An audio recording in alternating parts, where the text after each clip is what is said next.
अस्सलाम वालेकुम नाज़रीन, ख़बर शामिल कयूं था टंडो मोहम्मद ख़ान खां। खथड़ शहर जी पुल ताबीर न थियण ख़िलाफ़ जमायत इस्लाम ऐं ॻोठाणनि में शहरनि पारां खथड़ पुल ते एहतिजाजी मुज़ाहिरो करे इंतिज़ामिया ख़िलाफ़ सख़्त नारेबाज़ी कई। मौक़े ते अॻवान जमायत इस्लामी ज़हीरुद्दीन पीर सईद शाह, असगर अली शोरो ऐं ॿियनि चयो त खथड़ विलेज उडो बिरोही, हुसैन बख्श, मीरबहर, अब्दुर्रहमान शोरो, बोला खान शोरो, दोस्त मोहम्मद शोरो, बुरड़ा ॻोठ ऐं मुबारक शाही ऐं ॿियनि ॻोठनि समेत 20 खां वधीक क़दीमी ॻोठनि ऐं वसंदियनि खे शहरनि सां मिलाईंदड़ खथड़ पुल गुज़िरियल 8 सालनि खां ज़बून आली जो शिकार बणियल आहे। मुज़ाहिरीन चयो त खथड़ पुल जी मरम्मत न थियण करे खथड़ पुल केॾी बि महिल किरी सघे थी।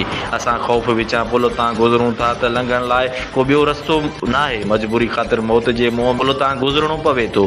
केॾी बि जानी माली नुक़सान जो ख़तरो पैदा थी सघे थो। वधीक चयो त MP जब्बार ख़ान खे केतिराई भेरा खथड़ पुल जा दौरा कया आहिनि, पर पुल जी मरम्मत लाइ संदसि कन ते जूं बि न सुरी आहे। असां क़ीमती वोट जो इस्तेमालु करे असांखे उहा क़ीमत मिली रही आहे।